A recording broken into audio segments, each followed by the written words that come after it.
और सीधा रुख करेंगे भोपाल का, जहां मोहन कैबिनेट की बैठक खत्म हुई और राजेंद्र शुक्ला यहां पर जानकारी देते हुए नजर आ रहे हैं। सिंघस्थ 2028 में होना है और उसके लिए हमेशा से भव्य तैयारियां होती रही हैं, लेकिन अवैध कॉलोनी अतिक्रमण और समस्या इस प्रकार की बातें भी आती रही हैं। इसलिए मुख्यमंत्री जी ने ये फैसला किया है, कैबिनेट ने उसको अनुमोदन किया है कि हम वहाँ पर प्लॉटिंग करेंगे और रोड और नाली ये डेवलपमेंट अथॉरिटी बनाएगी और कम से कम 5 बीघा ज़मीन हम उन अखाड़ों को या महामंडलेश्वर का जो संस्थाएं हैं उनको हम 5 बीघा ज़मीन देंगे, जिसमें कि निर्माण वो 1 बीघा में कर पाएंगे। बाकी ओपन एरिया रहेगा जहाँ पर यज्ञ होगा, हवन होगा, प्रवचन होंगे। तो एक सिस्टमेटिक तरीके से भविष्य में सिंघस्थ का आयोजन होता रहेगा और बार बार हमें इंफ्रास्ट्रक्चर बनाना नहीं पड़ेगा और ये भी शिकायत नहीं आएगी कि कहीं अतिक्रमण हो गया है या कहीं पर अतिक्रमण के नाम पर हम लोगों को हटाने की कोशिश करें।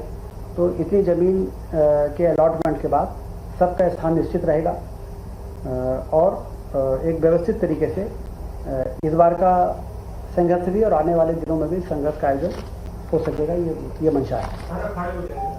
हाँ, सभी अखाड़े जो जिनके भी आवेदन आते हैं किसी को भी सभी को एडजस्ट किया जाएगा। 5 बीघा प्रति अखाड़ा, 5 बीघा प्रति अखाड़ा। हाँ, और उसमें 1 बीघा में वो निर्माण करेंगे, पूरे में निर्माण कर लेंगे तो फिर रोड में फिर बाकी काम होता है तो फिर ट्रैफिक प्रभावित होता है। ये इसमें विशेष है कि आवासीय और कमर्शियल एक्टिविटी उन प्लॉट में वो नहीं कर पाएंगे, वो प्रतिबंधित रहेगा। आवासीय और कमर्शियल सिर्फ धार्मिक कार्यक्रम जो समय समय पर पर्वों के त्यौहार आते हैं उसमें वो कर सकेंगे। आज एक और बहुत ही महत्वपूर्ण निर्णय हुआ है। प्रदेश के 12,670 जो मिनी आंगनबाड़ी केंद्र थे उनका उन्नयन हुआ है पूर्ण आंगनबाड़ी केंद्रों में। तो जो मिनी आंगनबाड़ी केंद्र होते हैं वहाँ पर सहायिका का पद नहीं होता, एक आंगनबाड़ी कार्यकर्ता का होता था। अब पूर्ण आंगनबाड़ी हो जाने से 12,670 पद तो ये सृजित हो जाएंगे और 476 पर्यवेक्षक, क्योंकि जब ये पूर्ण हो गए तो 25 आंगनबाड़ियों पे जो एक सुपरवाइजर होता है तो उसके हिसाब से 476 सुपरवाइजर के पद भी सैंक्शन आज कैबिनेट ने किया है और इससे 213 करोड़ रुपए का आर्थिक वार्षिक व्यय आएगा, जिसमें से 179 करोड़ राज्य शासन भार उठाएगा और केंद्र से 34 करोड़ रुपए की सहायता मिलेगी।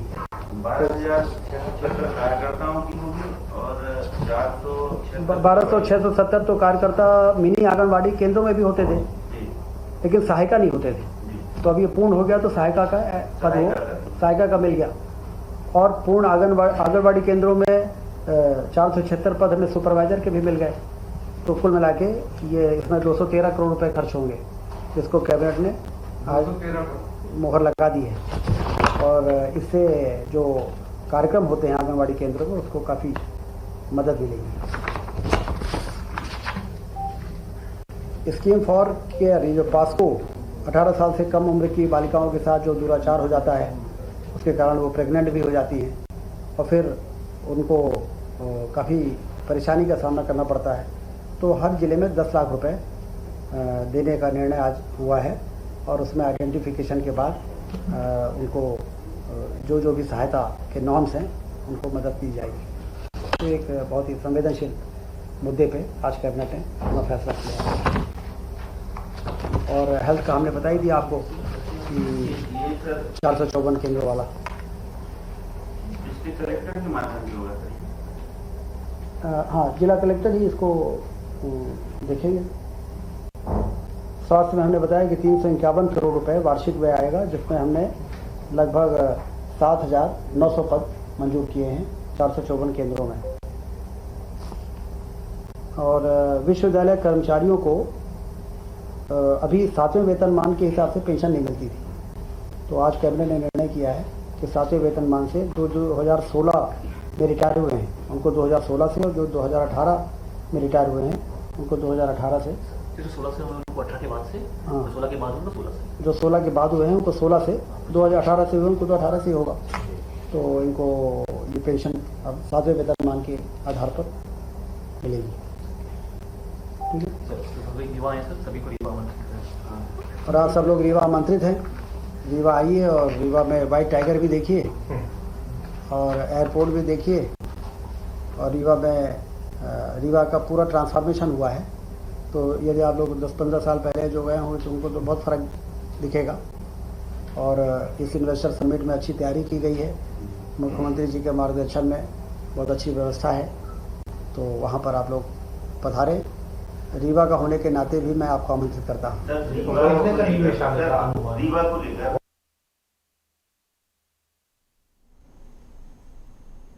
ये तो कल ही 4000 निवेशक आ रहे हैं। जी।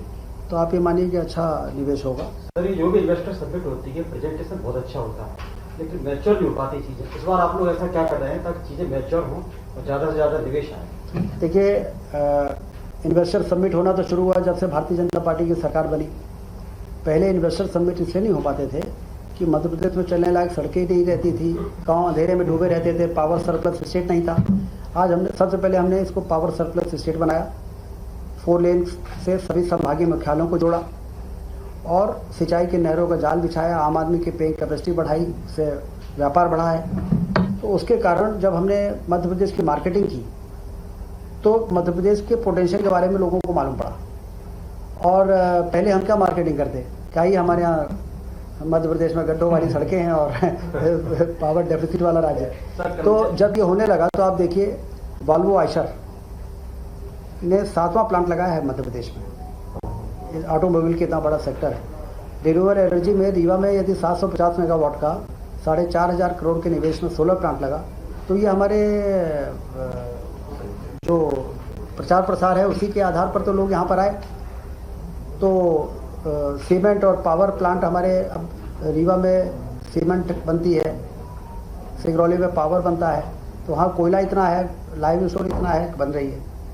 तो खनिज संपदा भी होनी चाहिए और इंफ्रास्ट्रक्चर भी होना चाहिए और हमारी इंडस्ट्रियल पॉलिसी भी अच्छी होनी चाहिए, सिंगल विंडो सिस्टम होना चाहिए, ईज ऑफ डूइंग बिजनेस जैसा वातावरण होना चाहिए।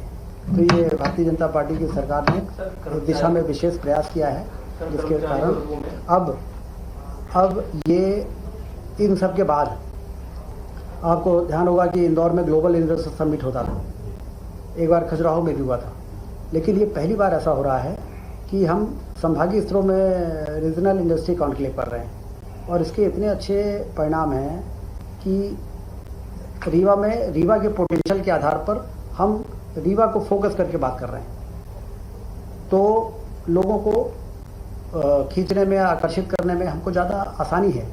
और यदि हम बड़े समूह में करते हैं तो उस समय वो आवश्यक था, लेकिन अब मध्य प्रदेश जिस स्थिति में पहुंच चुका है तो अब ये बहुत प्रासंगिक हो गया है, सामयिक है। तो इसलिए डॉक्टर मोहन यादव जी, मुख्यमंत्री जी, इसके लिए बधाई के पात्र हैं कि उन्होंने इस बार इन्वेस्टमेंट के लिए इस तरह के प्रयोग को अपनाया है।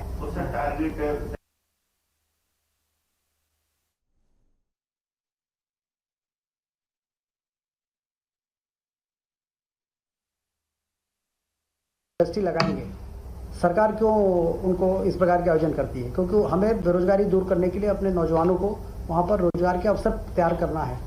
तो एक तो रोजगार का अवसर तैयार होता है सिंचाई का रकबा बढ़ाने से, किसान संपन्न होता है तो व्यापार बढ़ता है, तो उससे रोजगार का अवसर बढ़ता है। और दूसरा, पर्यटन की क्रांति हो जाए, टूरिज्म इतना बढ़ जाए। अब दुनिया में बहुत से ऐसे देश हैं जहाँ पर एक सुई नहीं बनती है निर्माण के नाम, मैन्युफैक्चरिंग के नाम पर, लेकिन उनकी अर्थव्यवस्था बहुत अच्छी है।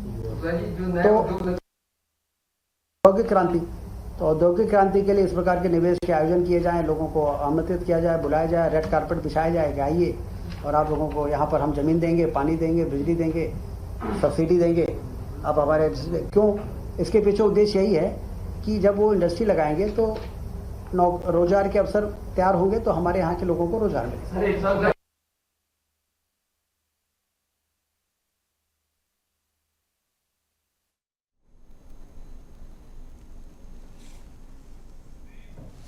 ये तस्वीरें आप देख रहे हैं भोपाल से, जहां डिप्टी सीएम राजेंद्र शुक्ला यहां पर मोहन कैबिनेट में जो बैठक हुई है उसकी जानकारी देते हुए नजर आ रहे थे।